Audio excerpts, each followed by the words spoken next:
So entrepreneurs always experience ups and downs, right? What did you do mentally or otherwise to deal with the setbacks that happened? What helped hold and recover your motivation to keep going? We didn't really have any ups and downs. This was a really strange point in history where the prices of chips coming down lower and lower in cost made this product, a personal computer, possible. But as we went through the next year and 2 years, prices of parts got even lower and lower. So the product just expanded. Everything you could plug in, the product was selling hotly. It was taking off, and we had 7 slots to plug more hardware in.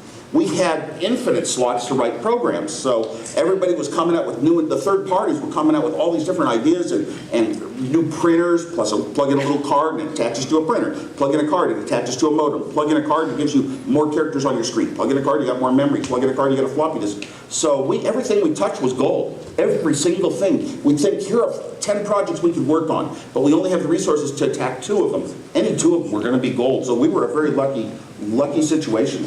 I mean, nobody left the company in those first few years, and everybody thought we were exciting, leading the revolution, and very successful. So that's a real problem, not to have these ups and downs. Yeah, there got to be a time where we had this little toy token, and it would either belong in marketing or operations, depending on whether we needed to sell more or fewer. So at first we were just, supply constrained, and it was operations had to get up to build enough.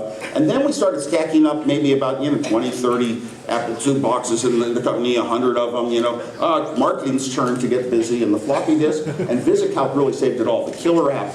Because a computer, that's when we started realizing, and Steve Jobs was really the leader in this, trying to find this kind of thinking, because he wasn't the technical person, and it was that people don't want a certain computer. They don't want a microprocessor that has these abilities and these number of ports and bits and buses. People didn't want that. They just wanted to get their life problems solved, and that took the software too.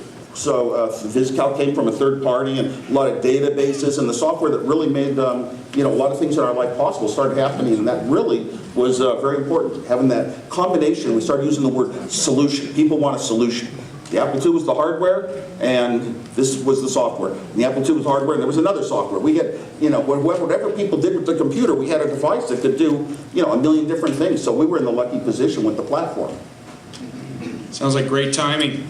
So, are you currently engaged in one or more startups, and is there anything you can talk about? For quite a while in my life, I was engaged in a lot of startups. Some were my own.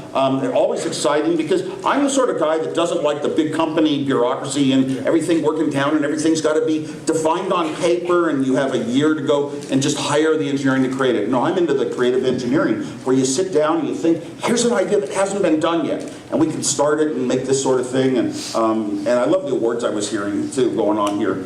But it's just like sitting down with a few people and an idea that doesn't exist yet. That's the exciting thing for me. I love technology. I love buying new stuff because that's the excitement in life. Hook it together, trying a little app on a smartphone even, and seeing, oh my gosh, somebody thought of something that I wouldn't have thought of. That's cool. So, yeah. So it got to that kind of point. I forget what the question was. Are you engaged in any startups currently? Startups, yes. Yes. So, well, one, but it's very tough because I get about 40 proposals a day to get some of my time on things that people are working on and doing, and it's way too much for one person. And sometimes I actually go to lunch and I meet and hear about their new company, and okay, great, I don't know about this deep dive medical technology, on the web stuff, and I'm not into that of it. But I heard one, and it fell right into my categories of engineering, and they had thought out a solution that was so different than anyone else. Everyone was talking about turning hard disks into chips, and it was called the solid state disk. You buy a little disk drive and plug it in, but now it's chips. It runs cool. There's no motor. There's no mechanical parts, and we engineering people love that, electrical engineers. But this company thought of just putting the chips on a board, plugging it straight into the server computer. Where are the computers in our life today? They're not in our hand, in our pocket. Our pocket's just showing us what the servers are, the real computers are doing out there in the databases.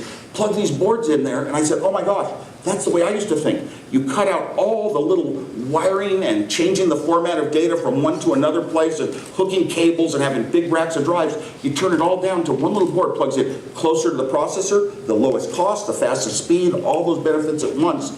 And I just loved the way they had thought that out. So I joined them, Fusion.io in Salt Lake City. And they've been pretty successful, although the stock's kind of way down right now. That happened in our Apple days too. Because when we introduced the Macintosh computer, and then we had a factory to build 80,000 a month, and we were only selling 500 a month, our stock dropped to half its value in about a week. Those of you who are in a company kind of know what that means.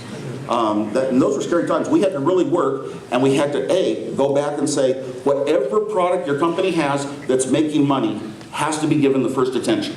You've got to keep the revenue coming in to keep yourself alive. And don't try to kill off what you got thinking it's going to compete with our new thing. Because the new things sometimes take a while to build the market. The Macintosh was going to take 3 years of hard work, sending reps out to every university and every major company that might buy 50 or 100 computers at once. And going to developers like Microsoft, getting them to write Excel for the Macintosh before they even wrote it for their own software. I mean, we just worked and worked. We needed business software for this machine. It took 3 years to build that up, but eventually it replaced the Apple II sales, and the level of the company was at least what we started with. But that's scary times, and of course there were the times later on that everybody read about where all the newspapers and magazines were predicting Apple might go under, because the press loves to be right. They love to create it and make it happen too, because that makes them even more right and that makes them smarter. They just didn't take into account how many dollars revenues the company had, like cash in the bank. I mean, I wish our government ran the way companies like Apple run, financially. Yeah, I was brought up with those values and never wanted to have a credit card in my life. So I'm pretty sure they were wrong, because I don't think Apple went out of business. But one of the things we talk about a lot here is failure, and we try to help people understand that failure isn't necessarily a bad thing. Failure's progress. That's right. And so, what has been your best failure or mistake, and what did you learn from it? Yeah, usually I learn from doing little things that may not have a financial value, but were fun to do. But every time you work and work so hard on your own personal thing, you come up with little tricks mentally, and that's mental learning. You're getting more accomplished as an engineer or something. I had that reputation where I worked, which was Hewlett-Packard, building these little scientific calculators. And I just did project after project after project. I was so lucky, I was such a geek, I'd never have to worry about parties or a girlfriend or a wife. So I had lots of time to work on my own design skills and build them up. And what was the question? It was failures and how they helped. Failures, I don't know. I think failures just teach you what to be looking for at your next business stage that you have.